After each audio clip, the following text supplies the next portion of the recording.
मुक़द्दस लूका की इंजील 15वां बाब, अगर हम उसकी पहली 10 आयात को देखें तो वहाँ पर हमें 3 मुख्तलिफ तमासील मिलती हैं। नए अदनामे में लूका की इंजील का 15वां बाब मशहूर और पसंदीदा बाब है। इसे इंजील में इंजील कहते हैं, गॉस्पेल इन द गॉस्पेल। गोया कि इसमें मसीह खुदावंद की उन बातों को सामने रखकर हम देखते हैं कि उस हकीकी खुशखबरी की खुशबू पाई जाती है। इस बाब में 3 तमसीलें हैं: खोई हुई भेड़, खोया हुआ सिक्का और खोया हुआ बेटा। ये तमसीलें एक ख़ास हालात के तहत सामने आती हैं। फरीसियों और फ़कीहों के लिए ये गुनाह था कि यसु मसीह खुदावंद उन लोगों से मिलता और खाना खाता था जो शरई तौर पर गुनहगार थे। वो लोग जो शरीयत की मुखालफत करे या शरीयत पर अमल नहीं करे, फरीसी उनके लिए ख़ास अल्फाज इस्तेमाल करते हैं। और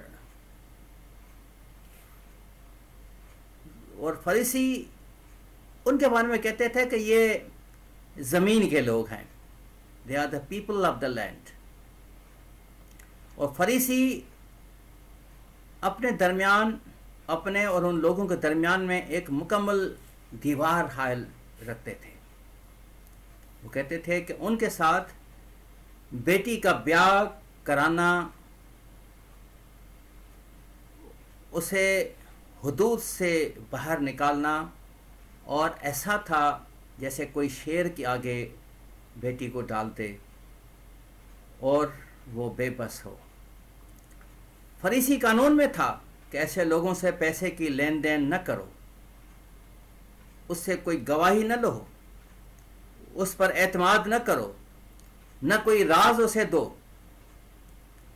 किसी यतीम का संभालने वाला न हो, न ही खैराती इदारे से ताल्लुक़ रखे और उसके साथ सफ़र भी न करे। फरीसी ऐसे शख्स के घर मेहमान बनने से भी मना करते थे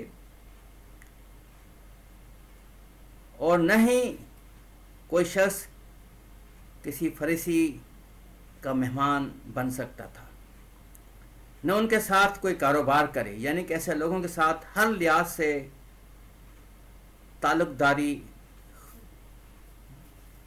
की पाबंदी थी।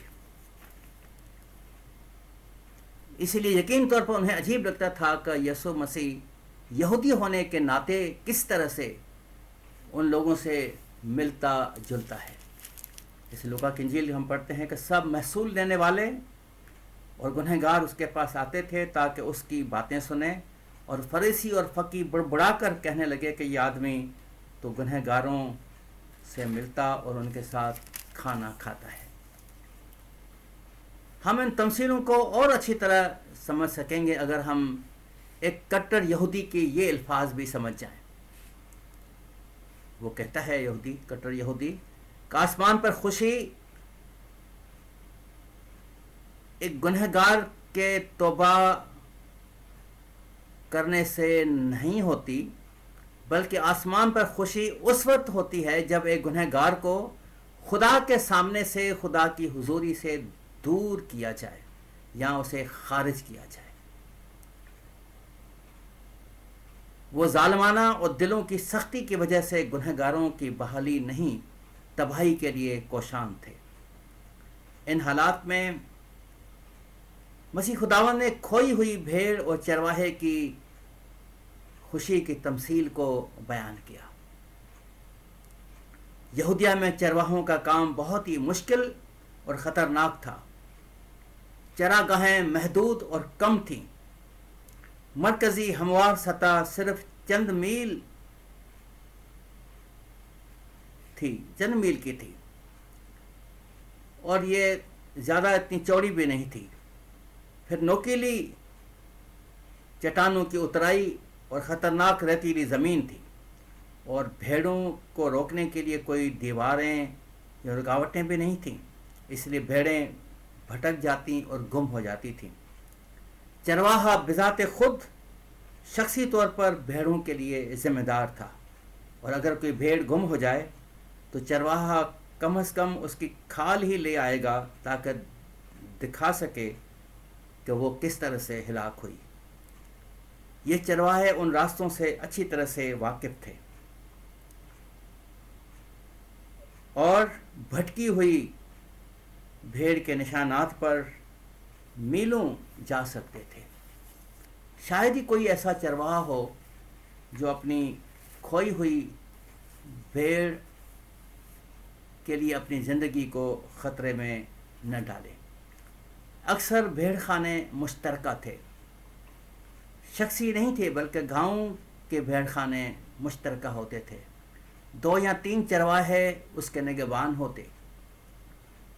वो जिनकी भेड़ें महफूज और पूरी होती थीं, वो वक्त पर घर शाम को लौट आते थे, और फिर वो ये खबर लाते थे कि एक चरवाहा पहाड़ों पर किसी खोई हुई भेड़ को ढूंढ रहा है और वो अभी आ जाएगा। गांव के लोग इंतज़ार में होते थे, और जब अभी वो दूर ही होता और चरवाहा खोई हुई भेड़ को तलाश करके लहरा होता तो वह तमाम खुशी और शुक्रगुजारी के नारे मारते थे। ये वो तस्वीर है जो मसीह खुदावंद ने खुदा के लिए पेश की। मसीह खुदावंद ने बताया कि खुदा भी यही चाहता है। जब एक गुनहगार खुदा की तरफ लौटता है तो खुदा खुश होता है। इसी तरह जिस तरह से एक चरवाहा खुश होता है और लोग भी खुश होते हैं। किसी मुक़द्दस ने लिखा है कि खुदा उस खुशी को जानता है जो किसी खोई हुई चीज़ के मिलने पर होती है। ये तमसील एक दिलचस्प पहलू बयान करती है। यह हकीकत पर मुबनी सच्चाई है कि खुदा इंसान से ज़्यादा रहमदिल है। कट्टर मजहबी लोग तो गुनहगारों को खारिज और खुदा की हुजूरी से दूर रखते हैं, लेकिन खुदा नहीं। इंसान किसी गुनहगार से कभी उम्मीद नहीं हारता, लेकिन उसको यकीन है कि ये वापस आएगा, लेकिन हम जानते हैं कि इंसान उम्मीद हार बैठता है। खुदा उस भेड़ खाने को प्यार करता है जिसकी भेड़ें इधर उधर न भटकें, लेकिन खुदा के दिल में इंतहाई खुशी होती है जब कोई खोई हुई भेड़ या रूह वापस आती है। ये 1000 दर्जा बेहतर है कि हम खुदा के पास लौट कर आएँ, बजाय इसके कि हम इंसानों की तलखियों के शिकार हों। खुदावंद हमको बरकत बख्शे। आमीन।